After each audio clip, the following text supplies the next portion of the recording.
एक समय की बात है। एक शांतिपूर्ण गांव में, एक छोटे से गांव में अर्जुन नाम का एक लड़का रहता था। उसका परिवार बहुत गरीब था और उन्हें गुजारा करने के लिए कड़ी मेहनत करनी पड़ती थी। लेकिन अर्जुन का एक सपना था। वह स्कूल जाना चाहता था और शिक्षित बनना चाहता था ताकि अपने परिवार का जीवन बदल सके। लेकिन उसकी राह में एक बड़ी बाधा थी। गांव में कोई स्कूल नहीं था और उसके माता पिता उसे शहर में पढ़ने भेजने का खर्च नहीं उठा सकते थे।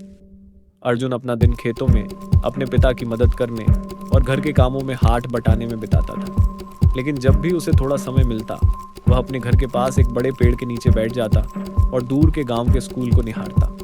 वह वहां के बच्चों को पढ़ते और खेलते हुए देखता और उसका दिल वहां जाने के लिए तड़प उठता। एक दिन अर्जुन ने ठान लिया कि वह किसी भी हाल में पढ़ाई करेगा। उसने पड़ोसी गांव के बच्चों से पुरानी किताबें उधार लेना शुरू कर दिया।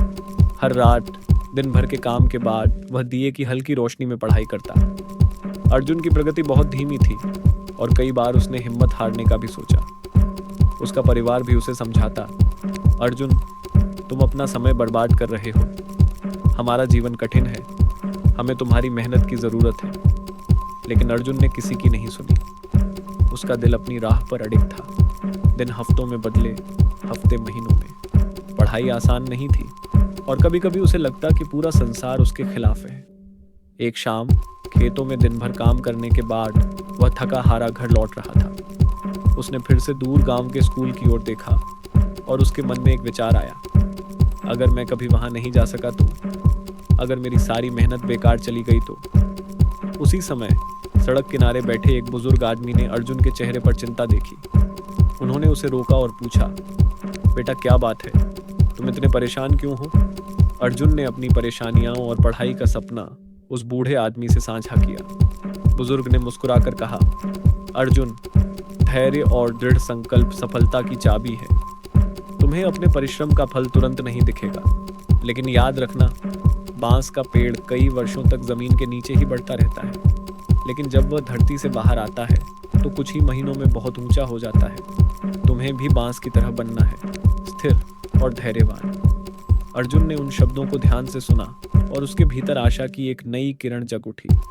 उसे एहसास हुआ कि सफलता केवल मंजिल तक पहुंचने का नाम नहीं, बल्कि उस राह पर अडिग रहने का भी नाम है, चाहे उसमें कितना भी समय लगे। कुछ महीनों बाद गांव में एक नया स्कूल खुल गया। पूरा गांव खुशी से झूम उठा और अर्जुन का दिल उत्साह से भर गया। वह तुरंत स्कूल में दाखिल हो गया। लेकिन यह सफर आसान नहीं था। उसके सहपाठी उससे बहुत आगे थे और वह खुद को अलग थलग महसूस करता था। लेकिन हार मानने के बजाय अर्जुन ने और ज्यादा मेहनत की। उसने दिन रात पढ़ाई की। उसकी मेहनत रंग लाई और जल्द ही शिक्षकों ने उसकी लगन और जुनून को पहचान लिया। समय बीतने के साथ अर्जुन कक्षा के सबसे होनहार विद्यार्थियों में से एक बन गया। सालों बाद अर्जुन ने अपनी पढ़ाई पूरी की और एक सफल शिक्षक बना। उसने गांव के कई बच्चों को शिक्षा देने का काम किया। उसने कभी भी वह सीख नहीं भूली जो उसे उस बुजुर्ग व्यक्ति से मिली थी। धैर्य और दृढ़ता ही सफलता की सच्ची कुंजी है। अर्जुन की कहानी हमें यह सिखाती है कि चाहे हमारी राह कितनी भी कठिन क्यों ना हो, धैर्य और मेहनत से हम अपने सपनों को पूरा कर सकते हैं। जीवन में कई बार हमें ऐसे अवरोध मिलते हैं जो हमें असंभव लगते हैं, लेकिन ठीक उसी तरह जैसे बांस का पेड़ पहले धरती के नीचे अपनी जड़ें मजबूत करता है, हमारी मेहनत भी धीरे धीरे हमारे भविष्य को मजबूत बनाती है। जब सही समय आता है तो सारी मेहनत रंग लाती है और हम अपनी कठिनाइयों को पार करके ऊंचाइयों तक पहुंचते हैं। इसलिए चाहे आपका सपना कुछ भी हो, धैर्य रखें और लगातार मेहनत करते रहें। सफलता अवश्य मिलेगी, ठीक उसी तरह जैसे बांस का पेड़ सालों की छुपी हुई मेहनत के बाद ऊंचा और मजबूत होकर बढ़ता है। खुद पर विश्वास रखो और कभी हार मत मानो।